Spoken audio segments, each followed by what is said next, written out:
Quand je suis là, quand on a mis la fiche, on commence par le père pour que la mère puisse nous enseigner, quoi. Ok, d'accord. J'espère que vous m'entendez très bien. Puis on vous reçoit parfaitement. Ok, donc bonsoir à tout le monde. Ravi d'être encore là ce soir. Je suis Thomas Bokor. Et qu'est-ce que je vais dire? Je suis normalement développeur full stack.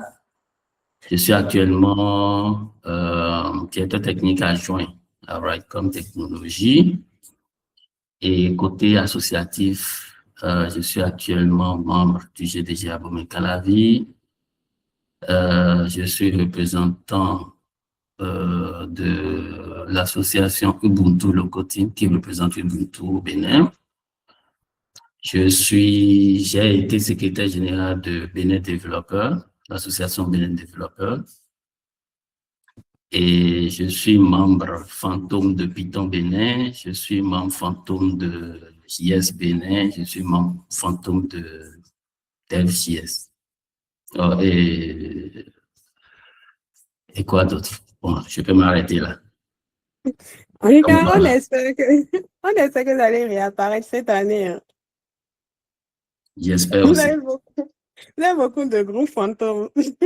Ok, merci pour la présentation, Thomas. On est vraiment ravis que tu aies accepté de partager et le mythe de ce soir avec nous, de partager tes connaissances avec nous. On a la mère, on a Gloria qui est avec nous ce soir. Donc, je vais laisser Gloria se présenter. J'espère que vous évaluez déjà la tendance de nos guests ce soir. Avec tout ce que Thomas a dit déjà là, c'est qu'il y aura des questions de prévues, hein. Ok, donc je laisse Gloria se présenter. Gloria, tu peux te présenter, s'il te plaît. Merci beaucoup à vous. J'espère que vous me recevez très bien. Et on te reçoit parfaitement. Merci. Heureuse année à tous. Gloria Toyon si je me nomme. Je suis organisatrice des activités de Python Bénin. Bon, comme Judith, Jospin et les autres, je suis, je dirais, membre actif de Python Bénin. Je suis aussi membre de GDG. Quand on m'invite, comme j'aime le dire si bien, je suis présente dans quelques communautés comme JS Bénin, le club des devs, pas vraiment, mais je suis quand même présente dans ces groupes-là. J'essaie de voir comment les choses évoluent dans les communautés. Je dirais c'est un peu ça. À part ça, j'ai une vie associative hors de la communauté tech. Pour moi, qui est entre autres accompagner les jeunes filles à opter pour les sciences et évoluer dans les domaines scientifiques. Voilà un peu. Je ne sais pas si c'est bon pour vous pour la présentation. Professionnellement, je développe, je code, mais je suis en entreprise business analyst au sein de l'équipe technique du groupe SFP. Voilà un peu. Ok, super. Merci beaucoup pour la présentation, Gloria. Thomas et Gloria, on est content d'être avec vous ce soir. Et sans plus tarder, on ira directement dans le vif du sujet. On est là pour parler de communauté tech. Donc, j'aimerais déjà avoir vos avis. Pour vous, c'est quoi une communauté tech? On va commencer par Gloria et après finir sur Thomas. Donc, Gloria, pour toi, c'est quoi une communauté tech? Déjà, on va partir de la base. C'est quoi une communauté? Une communauté qui n'est rien d'autre qu'un rassemblement de personnes qui militent pour une cause ou pour se former, pour se développer, pour une raison donnée. Et là, on rajoute la partie tech, donc la communauté tech où nous sommes, dans laquelle nous sommes aujourd'hui, qui n'est rien d'autre qu'un groupe de personnes, un rassemblement de personnes, selon moi, qui se mettent ensemble pour se former ensemble, évoluer ensemble, grandir ensemble, se soutenir pour que tout un chacun puisse sortir du lot. En définition basique, voilà pour moi ce que c'est qu'une communauté tech. Ok, merci. On va prendre rapidement l'avis de Thomas. Pour vous, c'est quoi une communauté tech? Je ne dirai pas plus, elle a déjà dit l'essentiel. C'est un ensemble de personnes qui, partageant la même vision, se mettent ensemble pour grandir ensemble, partager, vivre des choses. Et voilà. OK. On a eu ensemble la définition de communauté tech. Je voudrais demander si vous devez décrire l'écosystème des communautés tech au Bénin. Quels sont les 3 mots auxquels vous pensez immédiatement quand on parle de communauté tech au Bénin? Comment vous allez les décrire? 3 mots pour les décrire, les communautés tech au Bénin.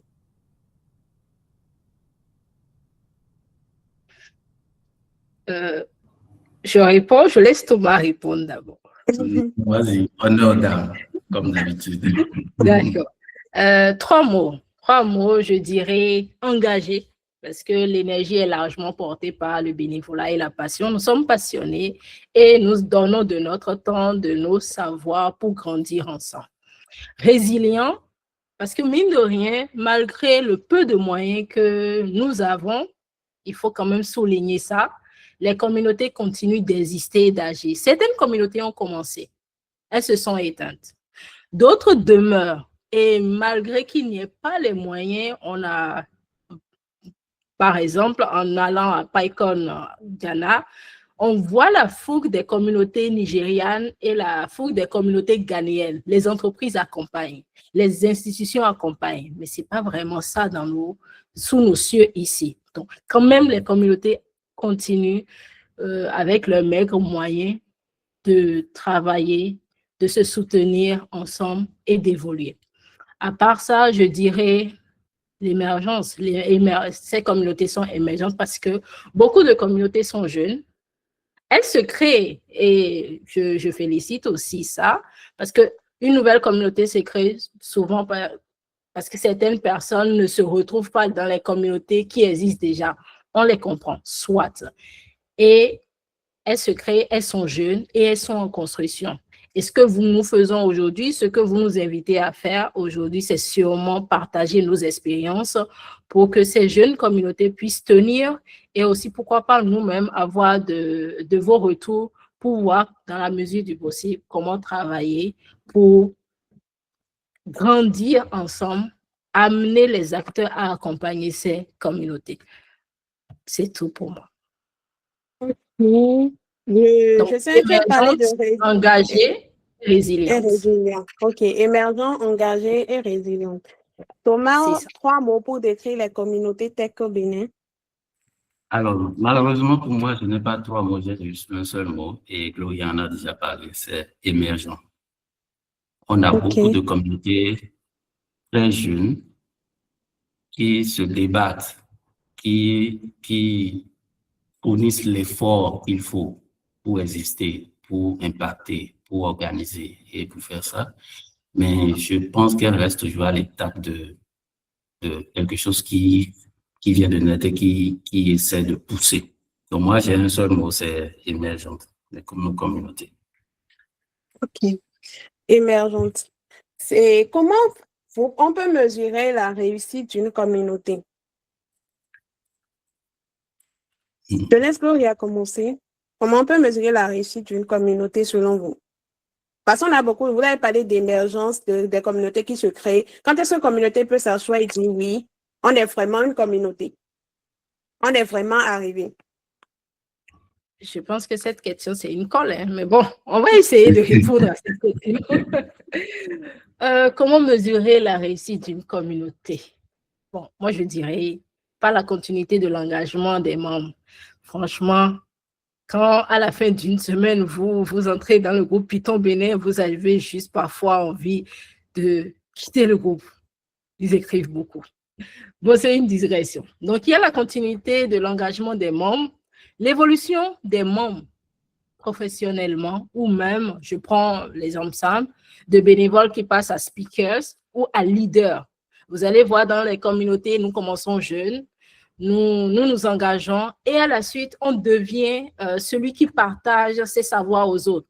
Et après, pourquoi pas l'entrepreneuriat ou même on devient CTO d'une boîte, on devient CEO peut-être même d'une boîte, ainsi de suite. Quand vous avez dans des communautés des personnes qui évoluent comme ça, vous vous dites, cette communauté quand même, elle réussit. Pourquoi ne pas être dedans? À part ça, il y a les opportunités qui se créent. Vous envoyez une opportunité dans n'importe quelle communauté, je suppose. Normalement, vous aurez des réponses dans les minutes ou dans les heures qui suivent par WhatsApp.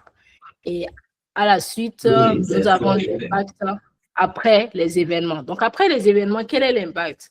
Si nous avons des impacts positifs après les événements, c'est bien. On a l'exemple de si Trinité est là, de son meet-up sur Django, où à la fin, je crois que c'est une personne du Cameroun qui écrit que ce meet-up l'a vraiment aidé. Ça, ce sont des impacts mesurables et qu'on aimerait multiplier. Plus la communauté évolue, plus elle réussit, plus vous avez des résultats palpables, plus de personnes interagissent, plus de personnes témoignent. Donc, on va dire la continuité de l'engagement, l'évolution des membres, les opportunités qui se créent, l'impact après les événements qui sont organisés. Voilà. OK. Thomas, quelque chose à ajouter? Alors, je partage l'avis de Gloria par rapport à l'évolution des membres. Moi, je parlerai plutôt de rétention. Quand on mesure l'impact ou bien la réussite d'une communauté par rapport à comment ses membres évoluent ou bien sont dans la communauté. Le deuxième point, c'est l'impact. Et moi, je vais beaucoup plus insister sur l'impact extérieur. Il faut que la communauté puisse montrer à ceux qui ne sont pas dans cette communauté qu'est-ce qui se fait dedans, qu'est-ce que ça peut leur apporter, la valeur que cette communauté ou l'information qui se trouve dans cette communauté peut leur apporter. Le troisième point que moi je veux ajouter, qui montre qu'une communauté peut a réussi, si je veux le dire ainsi, c'est que cette communauté peut survivre sans son fondateur. On a vu des communautés qui, dès que le fondateur n'est plus actif, n'est plus dans la communauté, ça meurt. Et après 2 ou 3 meet-ups, après 2 ou 3 communications, tout le monde disparaît, c'est fini. Donc, une communauté qui est capable de survivre sans son fondateur, c'est une communauté aussi qui a réussi. Voilà ce que je peux dire. OK, merci. On a parlé de suivi, on a parlé d'impact et d'impact extérieur, on a parlé d'opportunités. Pensez-vous que les communautés tech au Bénin influencent dans l'employabilité des talents tech au Bénin? Par rapport à il y a 5 ans, il y a 3 ans, il y a 4 ans, pensez-vous que le fait qu'il y ait plus de communautés émergentes aujourd'hui au Bénin dans la tech influence sur l'employabilité des talents tech ou bien sur la formation des talents tech au Bénin? Gloria, j'y vais ou bien? Non, bon, on vous écoute d'abord et après on prend Gloria. OK, pour moi, c'est non. Franchement, non. Parce que pour moi, par exemple, j'ai eu la chance depuis 2011 de faire des entretiens d'embauche, de discuter avec des gens depuis 2011 jusqu'à aujourd'hui. Et franchement, j'ai rarement eu des cas où quelqu'un vient, je discute avec la personne et c'est typiquement l'impact qu'une communauté tech a eu sur cette personne-là. Il a grandi au niveau où elle postule pour quelque chose ou bien elle est capable de faire quelque chose. Généralement, ce que moi j'ai remarqué, c'est que nos communautés tech actuellement sont comme des centres d'orientation des nouveaux bacheliers ou bien des gens qui veulent se reconvertir. Ils viennent dans la communauté, ah, on peut faire ci, on peut faire ça. Donc, moi aussi, je peux faire ci, je peux faire ça. Et oui, je choisis, paf. Donc, voilà, moi, mon point de vue. D'accord, on écoute le point de vue de Gloria.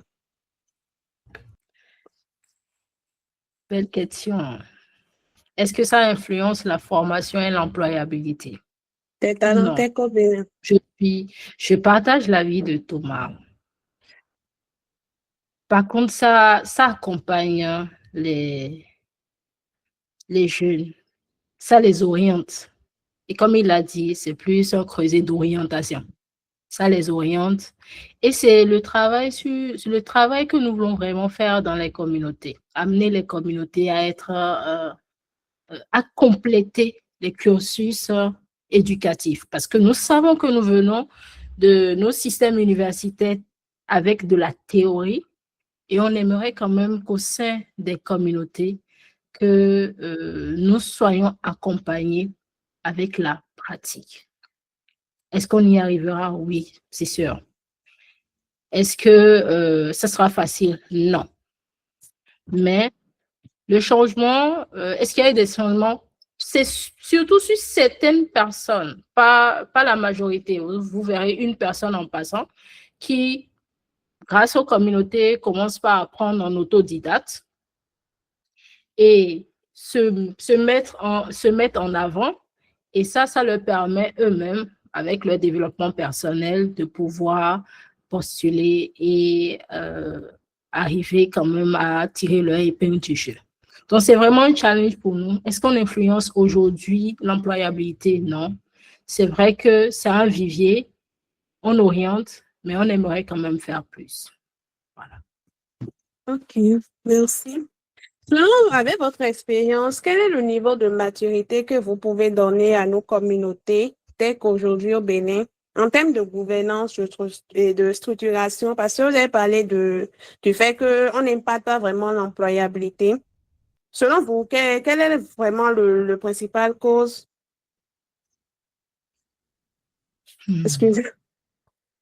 Selon vous, avec votre expérience, qu'est-ce qui manque à nos communautés tech aujourd'hui pour pouvoir passer à cette échelle-là? Parce que dans les communautés, il y a plusieurs personnes, plusieurs profils. Mais voilà, on n'est pas l'employabilité, on n'est pas dans le domaine de l'entrepreneuriat. Alors, qu'est-ce qui nous manque? Qu'est-ce qui fait qu'aujourd'hui, on ne peut pas passer à cette échelle-là? Pour moi, il nous manque une éducation par rapport à ce que c'est qu'une communauté, ce que c'est qu'un volontaire et ce que c'est qu'un organisateur dans une communauté. On doit comment on parle le français là? C'est amont ou bien aval? En amont. En amont. Voilà, en amont, éduquer les gens par rapport à si tu es volontaire dans une communauté, ce que ça implique, quand tu es dans l'organisation, ce que ça implique, et quand tu es dans la communauté, ce que c'est qu'une communauté. On voit des volontaires 2 jours, le 3e jour, ils disparaissent. On a des gens volontaires qui sont très performants, ils sont sur tous les événements. Immédiatement, quand on les met dans le bureau, c'est terminé. Le bureau d'organisation, c'est terminé. Ils disparaissent. Il y a des gens qui sont dans le bureau, ils organisent, ils sont bons, mais ils ne savent pas ce que c'est qu'une communauté. Ils prennent la communauté comme une entreprise, ou bien comme un clan, ou bien une tribu, ou bien un arène. Donc, ça fait que si on arrive au préalable faire cette éducation-là, on aura des membres de la communauté beaucoup plus conscients de ce pourquoi ils sont dans la communauté, beaucoup plus responsables par rapport à la vie de la communauté. Et on va remarquer simplement que ces gens-là qui sont conscients de ce qu'ils font vont impacter la communauté et ça va amener plus de monde dans la communauté et ça aura un impact plus grand hors de la communauté. Et naturellement, plus on a des gens conscients de ce qu'ils font au sein de la communauté grossit, la communauté vit et la communauté peut accomplir son objectif parce que les membres, les volontaires, les participants et tous ceux qui constituent la communauté là savent ce que c'est qu'une communauté, ils savent ce que c'est que être dans le bureau, dans l'organisation, ils savent ce que c'est que être un participant. Il y a aussi une chose, en fait, ce que les gens oublient, c'est que vous êtes volontaire, mais si on vous accepte comme volontaire, ce n'est pas pour faire ce que vous voulez. Le volontaire ne vient pas dans la communauté pour faire ce qu'il veut. À partir du moment où vous acceptez, vous prenez un engagement, même si c'est à 3 heures du matin, vous êtes volontaire, on ne va pas vous payer 1 franc. Même si c'est à 3 heures du matin, on vous appelle, vous devez répondre pour la cause de la communauté. Si c'est à la veille d'un événement qu'on vous contacte, vous devez pouvoir être capable de faire votre petite part d'engagement, d'action par rapport à la communauté.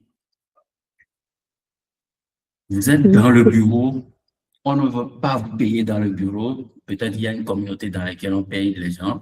Moi, ça m'intéresse. Je viendrai m'asseoir comme président d'honneur, on va me payer. Mais vous êtes dans l'organisation, il faut trimballer les chaises, tableaux, écrans, tout ça. Même à 1h du matin, si on a besoin de vous, vous devez venir faire le boulot comme il se doit au nom de la communauté. Donc, on doit faire cette éducation-là. Et à partir de là, on va voir vraiment que nos communautés seront un peu plus, comment je vais dire, Sérieuse. sérieuses et mieux ça. organisées. Voilà. Parce que généralement, ce qui attire, généralement, en tant que jeune, bachelier, étudiant, développeur, DevOps et tout ça, ce qui nous attire dans la communauté, par exemple du Nigeria, du Ghana, du Kenya, des choses comme ça, c'est la manière dont les choses sont organisées. Oui. Au-delà du nombre, parce qu'à Lagos, par exemple, il y a des communautés de Unilag. Pour un méthode, vous voyez 6 000 personnes, 5 000 personnes.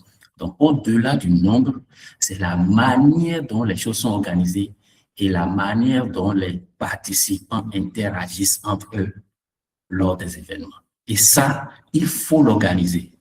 Ça ne naît pas, ça ne tombe pas du ciel. On ne suppose pas ça.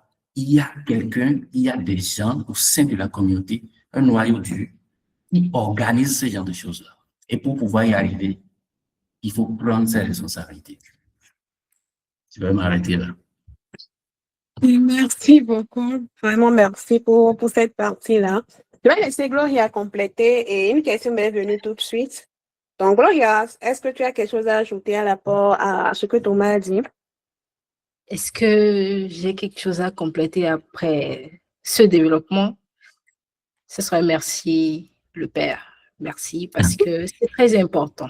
Nous avons des membres qui sont là et qui veulent, ils disent vouloir accompagner les activités, mais quelques temps après, voilà. On comprend parce que c'est du bénévolat. Et j'ai l'habitude de dire, ce bénévolat, c'est quand vous mangez, vous avez de quoi manger et vous avez du temps à donner, vous faites les deux à la fois. C'est moi, la manière dont je vois les choses. Dans ce cas de figure, on essaie de s'organiser. C'est très important.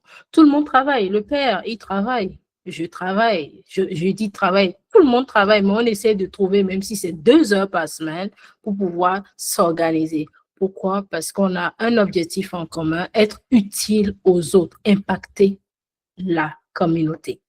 Et comme il le disait, oui, les communautés doivent être structurées. Quel est le rôle de chacun? Et il le disait tout à l'heure aussi, c'est la communauté doit survivre après le départ des membres fondateurs. C'est important. La communauté n'est pas collée à une personne. Demain, je ne suis plus organisatrice de Python Bénin. On a peut-être une autre personne qui sort de nulle part, qui est organisatrice, ainsi de suite, parce que c'est une communauté. La structuration, elle est importante aussi. Est-ce qu'on dira qu'on est mal organisé? Bon, sous nos cieux, un peu. Toutes les communautés, on veut avoir des communautés, mais on est mal organisé. À la suite, à part ça, il est important de formaliser nos communautés. Vous allez dans les associations, une communauté, entre autres, c'est une association. Vous allez dans les associations, vous avez une structuration. Même pour faire des activités, vous écrivez des TDR, des budgets, vous justifiez tout. Bon, certains en savent quelque chose. Donc, il est important de viser ça. Toutes les communautés qui se créent, qui pensent vouloir faire mieux que les communautés qui sont déjà là. Nous allons prendre les GDG. Les GDG sont sous Google. Python Bénin, Python est sous la fondation Python. Donc, on ne fait pas comme on veut. C'est vrai, on essaie, on a voilà, un peu de largesse, mais on est obligé de respecter des règles. Donc, dans les nouvelles communautés qui se créent, c'est important de structurer. Même les communautés anciennes qui sont là, elles doivent se structurer, se formaliser pour vraiment de plus grands impacts. Donc, c'est important qu'on arrive à ça. Et merci beaucoup, le Père, pour ça, pour ce rappel à l'ordre de tous les membres que nous sommes des communautés. Merci, merci beaucoup. Et j'ai une question pour Thomas. Il a parlé d'éducation et j'aimerais qu'il nous donne quelques contributions qu'il trouve les plus précieuses, comment on peut apporter à sa communauté. En tant que membre, quelles sont les contributions que tu peux faire qui peut apporter, qui peut augmenter l'impact de ta communauté? Je vais dire simplement de participer corps et âme aux activités de la communauté. OK, participer corps et âme. Corps et âme. À partir du moment où, en fait, moi, je suis un extrémiste. À partir du moment où j'ai un rôle dans la communauté, je prends ça comme une religion.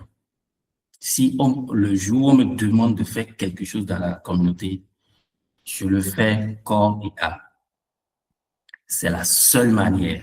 Je le fais bien pour que, par hasard, si quelqu'un n'est pas dans la communauté en tant que « Ah, la dernière fois, il y a eu tel monsieur qui a fait telle chose », il faut que ça intéresse cette personne-là. Donc, pour moi, je pense que c'est la première chose à faire. La deuxième chose, c'est de supporter corps et âme ceux qui sont en train de faire des choses dans la communauté. Il ne faut pas s'asseoir et dire, bon, ils ont du temps, c'est parce qu'ils ont un salaire de 5K ou bien dollars, c'est pas 5K CFA, 5K dollars. Ou bien c'est parce que, bon, eux, ils ne travaillent pas week-end, moi, je vais au boulot jusqu'au dimanche matin. Ou bien c'est que au boulot, ils ne font pas grand-chose. Moi, je code jusqu'à 4 heures, je me lève à 6 heures, je dois faire 40 km, donc le samedi, je dois me reposer. Non. Il faut soutenir activement ceux qui sont dans la communauté et qui mouillent le maillot pour la communauté. Si une personne qui est active dans la communauté a besoin qu'on l'aide à aller chercher un lieu quelque part, il faut pouvoir soutenir cette action-là et aller chercher ce lieu, aller faire cette course-là. Donc, pour moi, ce sont ces deux choses-là. Pour garantir à ce que la communauté ait un impact. Parce que ça montre aux nouveaux membres qui vont joindre la communauté, soit tu es actif, tu fais quelque chose avec joie, avec envie, entrain et avec amour pour la communauté, soit tu supportes les gens qui sont actifs avec joie, entrain, envie et tout ça. Donc pour moi, c'est ça. OK, merci beaucoup. Gloria, par rapport aux contributions des membres, est-ce que tu as des trucs? Selon toi, qu'est-ce qu'un membre peut apporter à sa communauté? Un membre, ce n'est pas seulement l'argent ou la technique. Au-delà de tout ça, c'est le temps et la régularité, comme il l'a dit. Le partage de connaissances, certains le font déjà si bien, on les remercie, même si on a tendance à croire que c'est les mêmes qui reviennent. On invite les autres aussi à le faire de même. La prise de responsabilité, et ça, Thomas revient toujours dessus. Et c'est important, la prise de responsabilité. Quand on est au four et au moulin, il est difficile de lever la tête et de dire « Ah, ce membre, il est quand même actif, hein, il faut l'intégrer dans l'organisation des activités. » Non. Mais si vous avez des propositions, faites les propositions. Ne restez pas, non, ils ne font pas ci, ils ne font pas ça, etc. J'ai entendu certaines personnes dire Python Bénin, c'est juste Python. Je leur dis, mais non, on a de tout dans Python Bénin. Vous avez des DSI, vous avez des CTO, vous avez des CEO, vous avez un mélange de tout dans Python Bénin. Vous avez du JavaScript, du PHP, etc. Si vous avez des propositions, si vous avez quelque chose à faire, quelque chose à proposer, proposez. Nous n'allons pas vous fermer la porte. Discutons dev aujourd'hui, c'est de par une proposition. Donc, oui, il y a la prise de responsabilité. Vous êtes membre d'une communauté, prenez des responsabilités à faire plus. À faire plus. Et quand on vient vers vous, oui, acceptez et faites, amusez-vous. Ce n'est pas une contrainte, les communautés. Partager ses connaissances, être dans les communautés, ça ne devrait pas être une contrainte, mais ça devrait être un moment d'apprentissage. Et à part ça, il y a la capacité à accueillir et intégrer les nouveaux. Ça, c'est pour les organisateurs, les membres du bureau. Il faut vraiment avoir un moyen de pouvoir accueillir les nouveaux, intéresser les nouveaux, garder les nouveaux et les pousser. C'est un challenge, mais bon, on essaiera. Donc oui, la communauté, ce n'est pas seulement, les contributions, ce ne sont pas seulement l'argent et la technique, on en a besoin, c'est très important. Mais pour grandir, pour qu'une communauté grandisse, c'est grâce à ceux qui servent, pas seulement ceux qui consomment. On a beaucoup de consommateurs, mais on a très peu qui servent. Voilà. Ok, merci beaucoup. Avant de continuer, j'aimerais bien que vous remplissiez le Google Form que j'ai laissé dans le chat. J'ai laissé un Google Form. On a décidé de recenser la majorité qu'il faut des membres de Python Bénin. Là, ça va faciliter l'organisation des événements les prochaines fois et aussi améliorer certains trucs au niveau. Donc, j'aimerais bien demander à ceux qui sont dans le corps de remplir le Google Doc pour qu'on puisse avancer. Bon. Il y a une question que j'aimerais bien poser à Gloria, c'est est-ce que tu observes aujourd'hui, avec l'émergence des communautés, est-ce que tu observes une forte fragmentation ou une duplication d'efforts entre les différentes communautés émergentes dont tu es en train de parler? Aujourd'hui, il y a plusieurs communautés, d'autres qui sont sous des technos, d'autres non. Il y a plein de communautés. Est-ce que tu penses que c'est une fragmentation ou bien une duplication d'efforts? Et est-ce que cela a nuit à l'impact collectif que les communautés tech doivent avoir dans l'écosystème tech du Bénin, quoi? Oui, clairement. Clairement, parce que nous avons plusieurs communautés qui organisent des activités similaires. Et nous avons peu de mutualisation des ressources, peu de communication entre noyaux. Vous savez, on organise les mêmes choses. On finit par se demander qu'est-ce que nous allons faire. On a les mêmes ressources. Je prends un exemple simple, hein. Nous avons des membres de Python Bénin qui sont sollicités ou bien qui sont dans d'autres communautés. Si vous devez consacrer 2 heures de temps à Python Bénin, 2 heures de temps à GDG, 2 heures de temps à JS Bénin, 2 heures de temps, ils seront esquintés et ils se diront la communauté, ça bouffe du temps. Oui. Donc, il faut mutualiser les ressources. On ne dit pas qu'il n'y aura pas d'autres communautés, mais qu'est-ce que vous apportez de plus? Si vous ne pouvez pas améliorer celle dans laquelle vous vous trouvez et que vous devez créer une nouvelle communauté, mais créer une nouvelle communauté qui fait mieux. Parce qu'on suppose que celle qui est là ne veut pas grandir, veut toujours continuer dans ce qu'elle fait. OK, mais faites mieux. Grandissez. Et il y a peu de communication entre les différentes communautés. C'est vrai, nous sommes, chacun veut être leader de sa communauté. Mais il est important aussi qu'on arrive à communiquer entre nous, à peut-être faire des activités ensemble. Je prends les Bénin DNS Forum. C'est un collège d'associations qui organise cet événement. Donc, on peut arriver à faire ça. Mais ça, ne pas faire tout ça entraîne la dispersion de l'énergie, comme je le dis, une fatigue des bénévoles, malheureusement, et un impact collectif qui est réduit. Et on a besoin d'impacter. Nous avons besoin que nos bénévoles soient toujours enthousiastes quand ils viennent dans les communautés. Et l'énergie, nous en avons besoin pour être efficaces, pour porter les communautés plus haut. Voilà. Oui, la mère. On a entendu. Et ce titre la mère, on va revoir ça. OK. Ah, tu m'appelles le père, tu ne veux pas qu'on t'appelle la mère. Je vais laisser le père ajouter un plus. Je vais laisser le père ajouter un plus rapidement. Donc, est-ce que vous pensez que ça nuit à l'impact collectif, tout ça? Qu'est-ce que vous en pensez? Oui, ça nuit en réduisant. En fait, c'est comme des entreprises concurrentes. Ils réduisent la part du marché. Les deux entreprises font de la merde. On réduit la part du marché. Les clients ne sont pas satisfaits. Mais bon, on n'a pas autre chose. Et voilà. Elle a soulevé un point qui est important. Et on fatigue les bénévoles.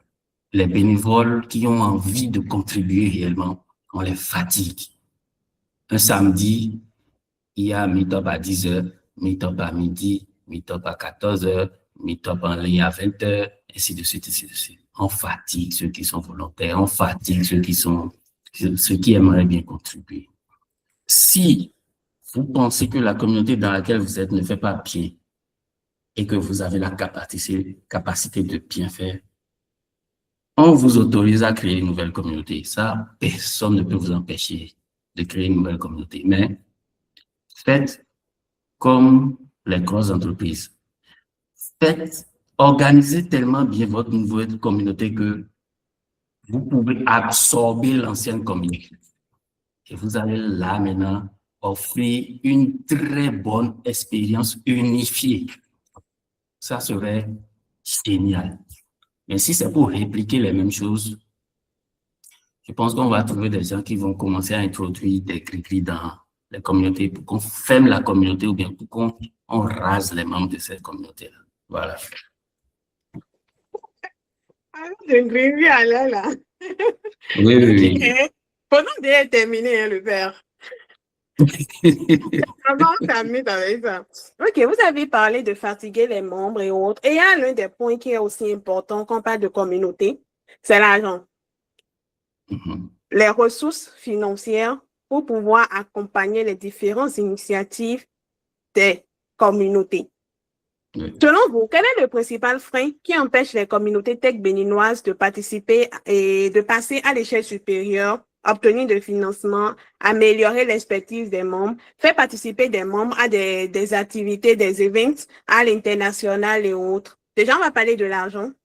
Même si, bon, le temps est en train de serrer un peu, j'aimerais rapidement que vous nous aidiez ou vous nous éclairez avec votre expérience. Qu'est-ce qui nous empêche aujourd'hui, en tant que communauté tech béninoise, d'avoir accès à du financement? Parce que là, il y a parlé de Google, il y a Microsoft qui est là, il y a AWS, toutes ces communautés, ce sont des foundations qui peuvent donner de l'argent. Qu'est-ce qui nous empêche aujourd'hui d'avoir de l'argent en tant que communauté tech béninoise? Et après, on va parler de l'amélioration de l'expertise des membres. Pour moi, il y a deux choses. Okay. La mentalité, notre propre mentalité en tant qu'individu et notre mentalité ou bien notre statut en tant que zone de nation ou bien je ne sais pas trop comment expliquer. Je vais aller en profondeur. Par rapport, de façon globale, dans le monde entier, les communautés, je ne veux pas dire tech, mais les communautés francophones sont connues pour être rigides, pingres, avares, côté argent. Dans le monde entier, vous pouvez vérifier. Les communautés francophones, je ne veux pas dire communauté tech, communauté francophone. S'il y a communauté de médecine, de géographie, tout ça, si c'est francophone, on ne sait pas quel est le démon qui s'assied sur l'argent des communautés francophones. C'est difficile pour les communautés francophones d'avoir du funding. Et pour ceux qui sont dans les bureaux des associations comme GDG, peuvent en témoigner. Il y a un red flag quand vous êtes francophone. Et ça, c'est parce que, ou bien c'est à cause du deuxième aspect qui est notre mentalité même en tant qu'individu. En tant qu'individu, moi-même qui parle, y compris, parce que je l'ai rarement fait, qui ici peut me dire que pour soutenir Python Bénin, il peut sortir 40 000. On n'est pas encore à 5 ans. D'accord. Mais je suis sûr que quand certains événements vont venir, tu vas sortir 40 000 rapidement. Tu vas trouver le moyen de trouver les 40 000. On trouve le moyen de trouver ces 40 000-là. Ça, c'est juste un exemple. D'accord. Ça, c'est un exemple à notre niveau. C'est pour ça que beaucoup d'entre nous vont trouver des arguments. Peut-être que le salaire de quelqu'un, c'est 40 000. On ne va pas lui demander de payer 40 000. Mais quand on étend ça à un périmètre beaucoup plus large, quand les grosses boîtes qui sont dans notre pays, je ne veux pas citer de nom, sinon ils vont dire qu'on est en train de, je ne sais pas trop quoi, les grosses boîtes qui sont dans nos pays difficilement accordent un budget à ces événements-là parce qu'ils se disent quoi? Oh, c'est des jeunes qui vont bavarder, qu'est-ce que nous on y gagne? Qu'est-ce qu'on y gagne si on met de l'argent dans vos forums là? C'est comme ça qu'ils appellent ça, on met de l'argent dans vos forums, on met de l'argent dans vos trucs là, qu'est-ce qu'on y gagne? Dans notre milieu actuellement, les entreprises et les individus n'arrivent pas à trouver l'intérêt d'investir des fonds, mais de l'argent dans les communautés et de trouver un intérêt au-delà de cet investissement-là. Ils sont beaucoup plus dans une action mécanique, comme ICC Service. Je mets de l'argent, je gagne un certain pourcentage en plus. Illico presto, maintenant, sinon c'est pas la peine.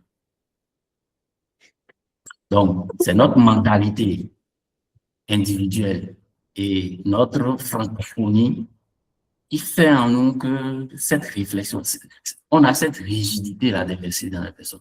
Vous allez voir dans le milieu anglophone, une entreprise, un business, un sponsor, il se lève et bombarde la communauté d'argent parce qu'il sait ce qu'il veut gagner. Moi, ici, je ne peux pas vous dire ce que cette personne va gagner, mais la personne sait ce qu'elle va gagner en y investissant autant de dollars. Peut-être que la publicité que la personne va faire passer en tant que sponsor, en tant que partenaire, va lui générer des revenus. La position du partenaire, ça va lui permettre peut-être de choper les meilleurs qui sont dans la communauté. Bref, peu importe. Mais ils arrivent à cerner le potentiel de la communauté, investir dans cette communauté-là et d'une manière ou d'une autre en bénéficier. Au pire des cas, ils font ça même avec les communautés. Ils donnent de l'argent pour que la communauté vive parce que ça va aider quelqu'un de toutes les façons. Un débutant, un nouveau bachelier, quelqu'un qui est en train de se reconvertir, quelqu'un qui a l'amour pour la communauté, qui ne fait que ça, ça va l'aider à vivre. Mais dans le milieu francophone, Donc, je ne sais pas si c'est le français, la langue française, bien la francophonie qui est comme ça. Je ne sais pas si c'est parce qu'on est colonisé par la francophonie qu'on est comme ça, mais moi, principalement, de tout ce que j'ai vu depuis pratiquement 2009 ou 2008, que je suis dans ce genre de communauté, c'est toujours différent quand c'est un milieu francophone. C'est toujours compliqué quand c'est un milieu francophone. Voilà. Ok, merci. Et Gloria, qu'est-ce que tu en penses? Selon toi, c'est quoi le principal frein, à part ce que Thomas a dit, qui nous empêche d'avoir du financement pour les communautés tech? Thomas a tellement dit que je me demande qu'est-ce que je vais rajouter. Et bon, je vais essayer quand même. Oui. Au-delà de, bon, pour rajouter, ce serait de montrer les résultats concrets. C'est vrai, c'est compliqué. Notre milieu francophone, on n'a pas la culture. Comme je le disais, le Nigeria, ce sont les entreprises qui accompagnent les communautés. Ils savent ce qu'ils font trouver là-bas. Et les communautés travaillent même pour que les membres soient vraiment actifs et compétents, compétitifs. Quand on parle d'écosystème en Afrique, on dit « Ah, il y a tel Nigérien qui est dans une entreprise internationale », on a l'impression que c'est de la magie. Ce n'est pas de la magie. Ils financent, ils accompagnent, ils se forment. Au-delà de se former soi-même, dans les communautés, ils se forment et même les entreprises les accompagnent parce qu'ils savent que les communautés sont des viviers pour eux. Aujourd'hui, on a l'impression que, bon, ils n'ont qu'à faire ça et puis les gars viendront. Non, ils doivent accompagner. Nous allons laisser même le gouvernement, les institutions et autres, nos entreprises, qui recrutent des devs et qui sont dans les communautés. Nos entreprises qui ont des CTO qui se trouvent dans les communautés. Nos entreprises qui ont même des CEO qui sont passés par des communautés doivent savoir. On remercie OpenSI, Gilles Kounou, qui accompagne les communautés. Il attend. Et ça, franchement, il l'a dit. Il attend que les communautés viennent. Il accompagne même quand on vient vers lui. Donc, il y a d'autres entreprises qui sont là qui doivent faire de même. WhiteCom, pour l'événement de GDG la dernière fois, nous avons WhiteCom, nous avons certaines entreprises, mais ils doivent faire encore davantage. Oui, ça se réveille, mais que d'autres accompagnent. Les résultats, c'est important. Les communautés travaillent, mais les communautés travaillent en leur sein. Bon, nous avons fait une activité rapide. Récemment, j'ai une situation où on veut organiser une activité, nous allons faire ça, comme ça, on a la stratégie de communication, etc. Non. Quelle est la structure? Il doit avoir une structuration, un process. OK, quel est le document qui structure l'activité que vous voulez faire? Bon, nous fatiguons généralement au sein de certaines communautés. Python Bénin, bon, je connais plus Python Bénin. Donc, à structurer une documentation d'abord et il y a tous les process qu'il faut mettre en place. On a eu des licences JetBrains. Quand Junior a demandé des licences à JetBrains pour Pichard. Mais sur quelle base JetBrains nous a accordé des licences? Imaginez que c'est sur la base de la documentation de nos activités. En ligne, ah mais vous avez fait tout ça? Même les représentants de l'organisation Python en Afrique, ils sont allés sur YouTube, sur comment on appelle, LinkedIn, etc. Ils ont constaté qu'il y a du contenu. Mais les gars, là, ils font. Même si ce n'est pas très structuré, mais ils essayent de le faire. Il est important de structurer tout ça. Il est important de laisser des traces. Il est important d'avoir une documentation. Même le CFRO qu'on vous envoie, à Python Bénin, bon, je pense qu'on ne fait plus d'activités en présentiel, on l'a dit, lors d'un Bit and Bistro. Pour ça, il nous manque de financement parce qu'après Covid, à partir de Covid jusque-là, il n'y a pas de financement. Mais il faut travailler quand même. On continue de le faire. Et là, il faut documenter. Même le CFA, le Bit and Bistro, récemment, à la fin, le budget a été établi. Les gens veulent vous donner leur argent, mais sur quelle base ils vont vous donner leur argent, s'il vous plaît? Ah oui, nous avons une communauté de 150 ou bien 300 personnes ou, bon, Python Bénin, 700 personnes. On veut organiser un événement qui va regrouper 300 personnes et on a besoin de, vous avez besoin de 5 millions. OK, sur quelle base? Dites-moi. Quel est le document? Quel est le budget? Et qu'est-ce que vous avez fait avant qui nous permettent, qui nous rassurent, nous, de vous donner 5 millions, s'il vous plaît? Mais c'est tout ça sur tout ça qu'il faut travailler. C'est pour ça, je dis, il faut pousser les communautés à l'image des associations. C'est une association et il faut travailler comme ça, avoir des documents structurés. Et il faut bâtir, et ça permet de bâtir des relations de confiance. Quand vous travaillez, vous avez des chiffres, vous avez des documents, vous avez tout pour justifier tout ce que vous faites. Et qu'à la fin, quand vous remet l'argent n'entre pas dans votre poche, mais fait ce pourquoi ça doit être fait et reversé au mieux des fois. Les gens ont cette confiance de vous remettre l'argent. Le père disait mauvaise foi. Oui, le francophone, je ne sais pas comment on fait, hein, mais quand l'argent vient, il y a la partie des 10% ou bien des je ne sais pas quoi, ou à la fin, l'argent, bon bref, on ne va pas entrer dans les détails, mais c'est important. Et l'autre point, vous allez vers un bailleur de fonds. OK. Je suppose, on a une activité et on a l'activité et on va vers, je ne sais pas, je vais prendre une société comme ça. On va vers une ferme et on leur demande, une entreprise, bon, c'est une ferme, et on leur demande un financement parce qu'on sait que AgriSache, je ne sais pas si ça existe toujours, CDPA, bref, et on leur demande un financement. Vous leur demandez un financement sur quelle base? Quels sont vos objectifs ou bien les objectifs? Est-ce que les objectifs du partenaire cadrent avec l'activité? Vous ne pouvez pas faire ça. Ah, OK. Bon, si vous allez vers OpenSI, bon, technologie, donc ça cadre. Hein. Vous organisez une activité et tech, OpenSI va financer. Mais si vous allez vers un producteur de je ne sais quoi, pourquoi il va financer une activité pareille? À condition que vous le dites, on a un projet de développement d'un robot qui vous permettra de faire ci et ça, et puis on a besoin de financement. Là, il réfléchit parce qu'il voit son intérêt.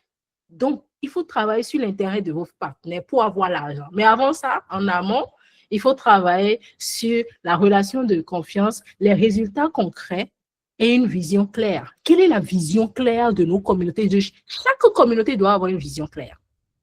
Python Bénin, c'est promouvoir Python. C'est la vision que nous avons reçue de l'organisation mère. Bon, au-delà de ça, quelle est la vision, voilà, les objectifs spécifiques qu'on rajoute, ça, c'est entre nous. Mais il faut tout ça. Tous ces points-là doivent être cochés et vous êtes sûr d'aller demander un financement et d'avoir, bon, même si c'est 100 000, c'est déjà un début. Et en interne, il y a des membres qui peuvent vous trouver 5 000, 10 000, 5 000, 10 000. Parce qu'il y a là aussi ce point-là qu'on oublie. On veut aller vers des bailleurs directement pour prendre du cash, de l'argent. Alors qu'en interne, peut-être on a une activité, hein, mais pour l'activité, là, on a besoin aussi. Et vous avez des bénévoles donateurs. Ils ne le savent pas eux-mêmes. Il y a des personnes ici qui savent aller tchatcher les gens. Et vous trouvez, bon, si j'ai besoin de 150 000, si je trouve peut-être 15 personnes, 10 000, 10 000, même si ce n'est pas 10 000, 10 000, que ça tombe sur 5 000, c'est déjà un début. Et puis, c'est comme ça aussi. Il faut que la communauté puisse avoir quelque chose. Et ça, c'est même l'USA, quand ils veulent vous financer, ils vous disent combien vous contribuez de combien et vous attendez combien de nous. Vous contribuez de combien? Vous ne contribuez de rien, vous voulez l'argent du bailleur. Mais non, contribuez. Même si c'est de 100 francs, nous avons 100 000. Parce que voilà comment on veut avoir ces 100 000 là. Donc, on a les 100 000. Maintenant, nous avons besoin de 900 000 de votre part. Bon, on ne peut pas vous donner 900 000 parce que vous avez 100 000, mais on peut vous donner 400 000 ou 500 000. C'est un début et vous allez vers plusieurs partenaires. Voilà un peu ce que je peux dire pour le défi de recherche de financement et on espère y arriver quand même. OK, merci pour les différents apports. Merci à Thomas et à Gloria. Le père et la mère ont animé ce soir. On a fait presque 1 heure de meet. Donc, je ne sais pas, je vais laisser la place aux participants qui nous ont écoutés jusque-là. Déjà, merci d'être attentifs. Je vais vous laisser la place de poser quelques questions. On va prendre 5 à 6 personnes au plus, et y compris les suggestions et questions au fait. Donc, ceux qui ont des questions ou des apports, vous pouvez lever la main et on va choisir premier arrivé, premier servi, quoi.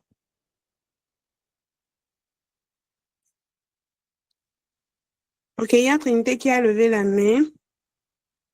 Ceux qui ont des questions, des apports, veuillez lever la main pour qu'on puisse savoir le nombre exact et comment on va s'organiser.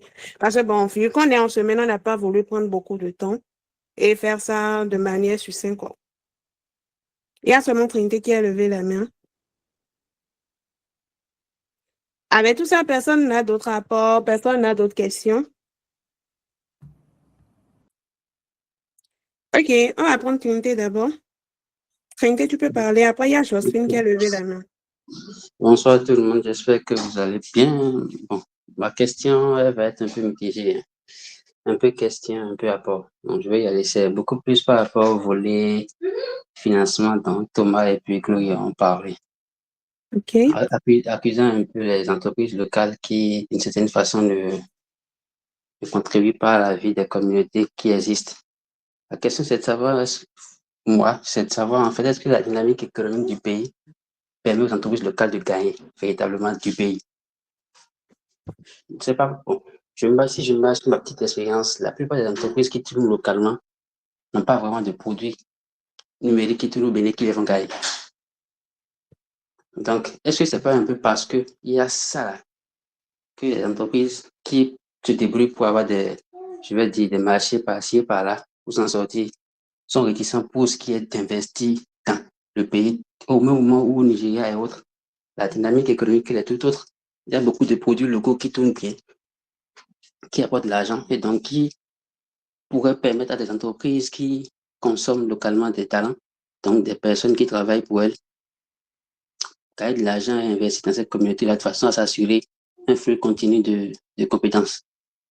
C'est un peu la première question que j'ai à poser. OK. Et tu as une autre question à part ça? Ah oui. Bon, OK, c'est faut la poser. question. La seconde question, c'est toujours dans ce sens.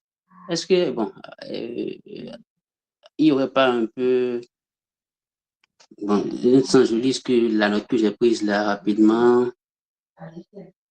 Donc, c'était un peu dans le sens de savoir, en fait, aujourd'hui, qu'on le veuille ou pas, il y a une certaine dynamique de la part du gouvernement dans le sens d'impulser un certain truc là, développement du numérique et donc d'une économie autour. Bon, est-ce que, bon, ce qui se passe là aussi, c'est pas un peu parce que le gouvernement n'a pas vraiment un regard sur ces communautés-là, de façon, par exemple, à d'une certaine façon, les booster. Je donne un exemple simple. Aujourd'hui, par exemple, au Bénin, il y a City, au niveau duquel il y a certaines communautés qui sont établies. Et quelles communautés ont des, je peux oser dire ça, ont quand même des moyens, mais il y a des expériences qui leur permettent de tourner. Est-ce que nos communautés, telles que Piton Bénin, qui souffrent, ne souffrent pas parce que, véritablement, dans un contexte où le privé, qui ne gagne pas vraiment grand-chose localement, du fait de l'économie qu'on a?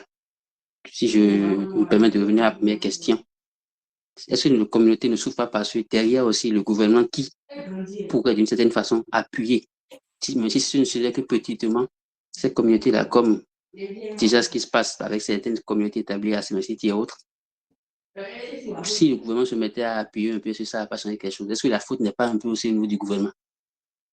C'est bien de dire le privé, les entreprises privées ne font rien, mais est-ce qu'à l'état où nous sommes, notre économie, là où on est là, est-ce que ce n'est pas encore une étape où le gouvernement pourrait d'une certaine façon agir de façon à ce que peut-être plus tard le privé prenne le relais? C'est mes deux questions, ça. Okay. Merci. J'aimerais bien demander, on va y répondre rapidement pour que si ceux qui ont des questions après trouvent réponse en même temps, ils vont pouvoir baisser la main. Donc, j'aimerais bien que Thomas nous réponde sur cette question, de par sa position. J'aimerais bien avoir son retour sur ça. Oui, par rapport à la situation socio-économique du pays, moi je me dis, selon la vie socio-économique et financière d'une entreprise, elle peut participer aux activités d'une communauté. Là, si pour cette entreprise-là, c'est tellement difficile, il faut donner 1000 francs. Pendant que d'autres entreprises peuvent donner 1 million pour subventionner un événement, une autre entreprise peut donner 500 000, une autre peut donner 10 000, une autre peut donner 1000 francs. C'est peut-être 1% ou bien 0,5% du budget, mais on n'a pas zéro. D'une certaine manière, ils ont quand même contribué. Faut pas, parce que la situation est difficile, ne faire aucune action, rien du tout, et croiser les bras. C'est ce qu'on ne veut pas. C'est ce qu'on ne veut pas. Et à cause de notre mentalité, on va se dire, bon, cette grosse entreprise-là, maintenant, c'est seulement 10 000 donnés. Et on va dire, bon, on va voir qu'ils ont remis l'argent comptable et il a tout bouffé. On va commencer à soupçonner de ci, de ça. Vous voyez. Mais moi, je me dis, peu importe la situation socio-économique, on peut contribuer à différentes échelles. Maintenant, par rapport au gouvernement, moi, je suis radical par rapport au gouvernement. On n'a pas besoin du gouvernement. Point. Ok, merci pour l'apport. Gloria, est-ce que tu penses que le gouvernement devait forcément nous aider côté financement? Excusez-moi, mais laissez le gouvernement tranquille. Okay, c'est comme dans les quartiers où on dit la mairie devrait venir balayer nos quartiers. Laissez le gouvernement tranquille. Si vous avez une activité, vous demandez un financement, vous avez dit Assine, City, etc. C'est des institutions étatiques. Donc, quand ils organisent une activité, ils auront le financement pour le faire. Nous sommes des communautés. Si vous avez un projet qui intéresse City, vous allez co-organiser avec City. Vous les invitez en tant que sponsor ou la CIN en tant que... Mais tout ce que vous voulez pour qu'ils puissent vous accompagner d'une manière ou d'une autre. City vous laissera assez sales. Ainsi de suite. Mais laissez le gouvernement. À force d'attendre les autres, vous n'allez rien faire. L'objectif, c'est de pouvoir faire et de les amener à devoir accompagner. C'est ça le challenge. Le challenge, ce n'est pas de les attendre. Parce que vous allez demander peut-être, Et puis, ça sera compliqué. On va vous dire demain, après-demain, etc. On a connu, je suis dans certaines associations et organisations, je sais ce qui se passe derrière pour certaines associations. Mais si vous attendez, ce n'est pas bon. Faites-le. Trouvez le moyen d'avoir de l'impact. Impactez jusqu'à ce qu'on vienne vers vous. C'est l'objectif qu'il faut viser à chaque fois. Que ce soit en communauté, en entreprise, même personnellement, impactez vous-même, ceux qui vous entourent et tout ce que vous voulez pour que les gens viennent vers vous. C'est important. Donc oui, le gouvernement, bon, s'ils veulent, ils vont le faire. Maintenant, si vous avez un projet où vous avez besoin du gouvernement, toujours envoyez-leur, montrez-leur ce que ça leur apportera et aussi ce que vous avez à apporter. C'est tout. Et puis, normalement, s'ils sont intéressés, ils vous accompagneront. Et n'oubliez pas que ces institutions-là, c'est des organisations internationales qui les accompagnent aussi sur leur projet.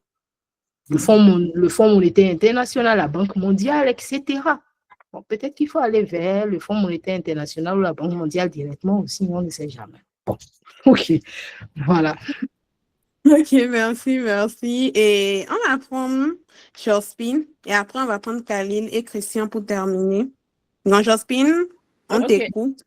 J'ai eu réponse à quelques trucs. Je voudrais juste faire un témoignage par rapport à ce que Gloria a dit. Je suis dans une autre communauté, en fait, naissante. Et ça fait déjà la 3e promotion où on va faire la graduation pour nos étudiantes et tout. En fait, le système, c'est que, c'est un professeur du Canada et une au Bénin qui ont créé la communauté Sciences et Données au féminin en Afrique.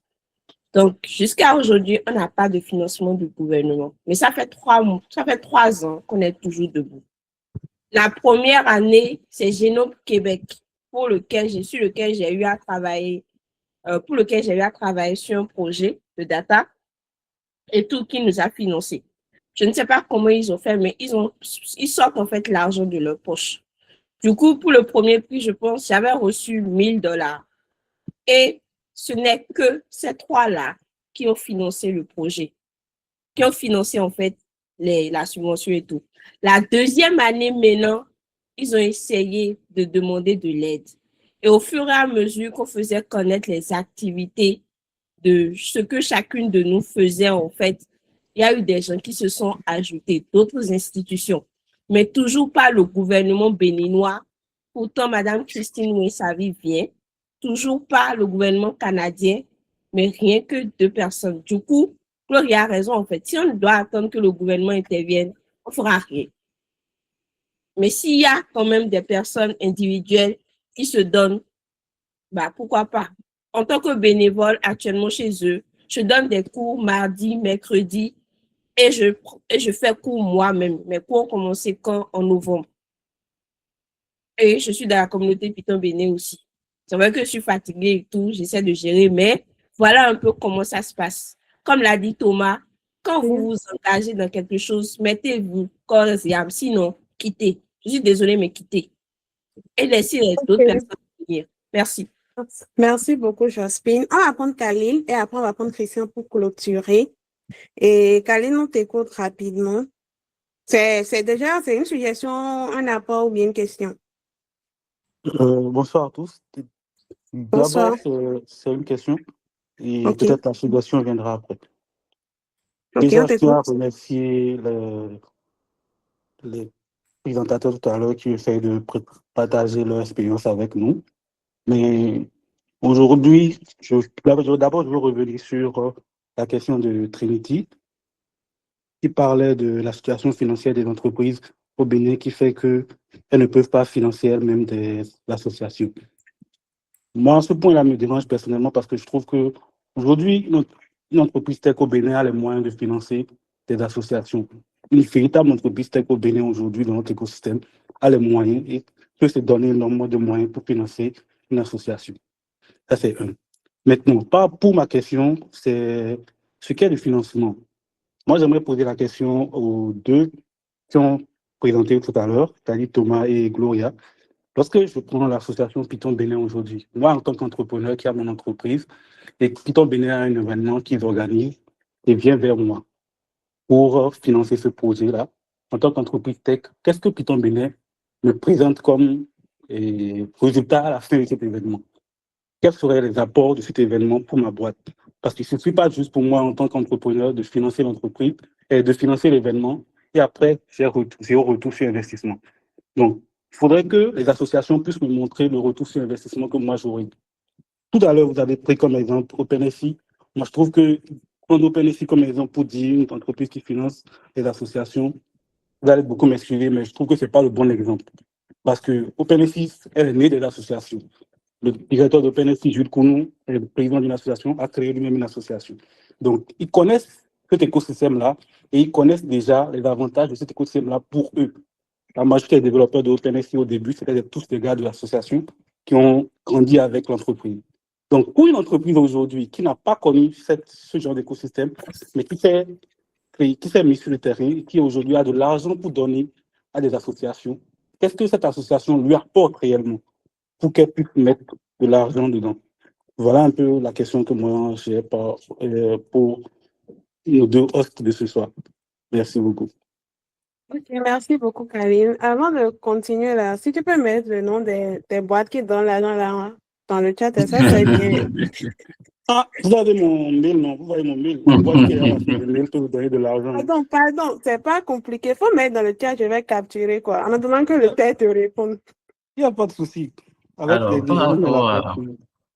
par rapport à la question de savoir pourquoi une entreprise va investir ou bien va supporter les entreprises, moi, je vais dire, si je prends par exemple l'association Python Bénin, Python Bénin n'est pas un apporteur d'affaires pour une entreprise. Les associations ne sont pas des apporteurs d'affaires.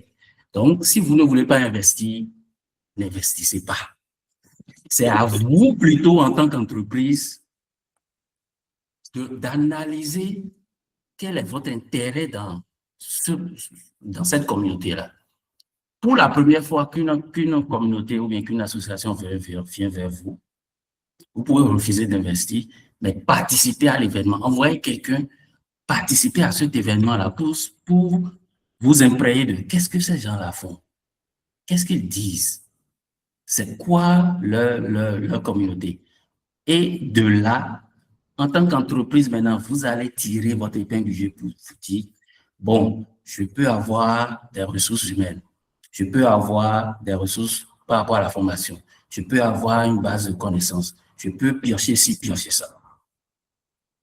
Et les prochaines fois, maintenant, vous pouvez décider d'investir. Mais les associations ne sont pas vos apporteurs d'affaires. On ne peut pas vous garantir que si vous investissez en nous, vous aurez 5% Déjà, moi, je ne vois pas l'association comme un apporteur d'affaires. Parce qu'en tant qu'entrepreneur, j'ai mes affaires, j'ai mes apporteurs d'affaires. Donc, l'association ne peut pas être un apporteur d'affaires pour moi, pas du tout. Ce n'est pas dans ce sens-là que moi, je vois l'association. Moi, je vois plutôt l'association dans le sens ressources humaines. Donc, dans ce côté ressources humaines, voilà, côté apporteur d'affaires, déjà, on peut écarter ce point-là. L'association ne va jamais me rapporter des affaires. Mais côté ressources humaines, s'il te plaît, tu peux laisser Thomas terminer. Comme tu as eu le temps de parler, laisse-moi terminer. Si tu as un apport, je vais te laisser parler. Ça marche, merci. Merci d'avoir clarifié. Si je prends le volet ressources humaines, c'est à vous, en tant qu'entreprise, d'aller sur le terrain et de voir les profils qui vous intéressent. L'association ne va pas revenir après pour dire, hey, venez, voici le CV de Madame Gloria. Elle est super, très bonne développeur. Vous devez l'employer. Maintenant, pour l'employer, contribuer à nos événements. Non, c'est à l'entreprise d'aller chercher dans la communauté de quoi elle a besoin. Si une entreprise ne trouve aucun intérêt dans une communauté, elle ne va pas investir, comme les gens l'ont dit tout à l'heure. Donc, si en tant qu'entreprise, il n'y a aucun intérêt, je ne peux pas recruter, je ne peux pas avoir des stagiaires, je ne peux pas avoir de la main-d'œuvre, je ne peux pas avoir de la connaissance, rien du tout. Ça ne sert à rien d'investir. Donc, c'est normal que cette entreprise n'investisse pas. Mais pour savoir quoi tirer, ce n'est pas la communauté qui viendra vers vous avec un plateau garni de sucreries, mais c'est vous qui devez aller sur le terrain et voir qu'est-ce qui vous intéresse. Voilà. Merci. Thomas. Et je dis, si tu me permets, je vais faire un apport. Je Très prends rapide. Pidounia. Oui, Pidounia. Pidounia est venu vers Python Bénin. Nous avons eu un meet-up avec Pidounia. Normalement, il doit avoir même d'autres sessions avec Pidounia. Ils sont venus vers Python Bénin. Nous voulons présenter notre produit à la communauté. Il n'y a pas de problème. Bon, c'est vrai que ce jour-là, on leur a dit que pour nos meet-up, voilà comment ça se fait. Et ils ont respecté notre process de meet-up en présentiel. Mais ils sont venus le faire. Il y a des personnes qui vont dans les activités GDG, etc. Ils s'asseyent juste pour voir les talents. Et là, ils piochent les talents. Donc, c'est des activités qui peuvent être faites. Bon, c'était tout. OK. Je pense que Khalil a clarifié ce qu'il avait à dire. Est-ce que tu veux compléter quelque chose? Parce qu'il y a Christian qui est en attente et le temps est en train de me serrer déjà. Ils sont en train de m'écrire déjà. Donc, Non, c'est bon pour moi. OK, Merci merci. pour les réponses déjà. Merci Ok. bien. Christian, désolé pour l'attente, mais tu passes en dernier. Je pense que c'est avec toi on va clôturer. Merci. Merci à tout le monde. Merci à Thomas. Merci à Gloria pour le partage. J'aimerais faire un petit apport sur l'impact que une communauté peut avoir et comment est-ce que, enfin, le point de vue de est-ce qu'elle grandit ou elle ne grandit pas. Et aussi, en même temps, ça va rejoindre la question du financement. Moi, je dirais que si, comment dire, on a une communauté, on a un certain niveau, les besoins aussi sont par rapport au niveau où nous sommes. Donc, un enfant ne va pas consommer, par exemple, la même nourriture que une personne adulte. Donc, ça veut dire qu'en tant que communauté, nos événements vont refléter forcément le niveau auquel nous sommes. On ne peut pas être une petite communauté, faire des événements à grande échelle comme, je ne sais pas, Google qui fait ces événements. Et donc, à notre échelle, si on veut faire notre événement, je pense que le financement peut venir très rapidement des uns et des autres. Puisqu'on parle de communauté, c'est moi, c'est vous qui forment la communauté. Avec une vision claire de ce qu'on doit faire, si ce qu'on veut faire comme événement va dans le cadre de la vision pour lequel on s'est porté volontaire, on a voulu s'intégrer, participer, je pense qu'aucun aura du mal à sortir quelques jetons pour dire, bon, j'ai intégré cette communauté pour faire ABCD, voilà, on a un événement, je vais participer. Donc, les événements vont refléter le niveau auquel la communauté est. Et si elles sont vraiment au niveau où la communauté est en termes de taille, on ne doit pas avoir de problème avec les financements. C'était vrai. C'est l'apport que je voulais apporter. OK. Merci beaucoup. Merci à tous et à toutes d'être restés jusque-là.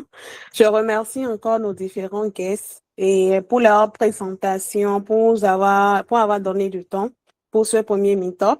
Je remercie tous ceux qui sont restés du début jusqu'à la fin. J'espère vous voir à nos prochains meets.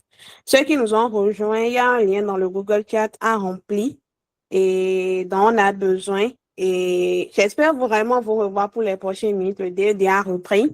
Pour ceux qui ne le savent pas, donc, pour les autres activités de Python Bénin, suivez nos différents réseaux sociaux. J'espère vraiment que ce meet vous a apporté quelque chose de bien. Je remercie par ici aussi toute l'équipe organisatrice du meet de ce soir. Gloria et Thomas, merci. Merci d'avoir accordé du temps à la communauté encore une fois. Merci pour tout ce que vous avez fait jusque-là. On dit ciao, ciao et au prochain meet. Merci à tous. À la Merci prochaine. à tous et à la prochaine.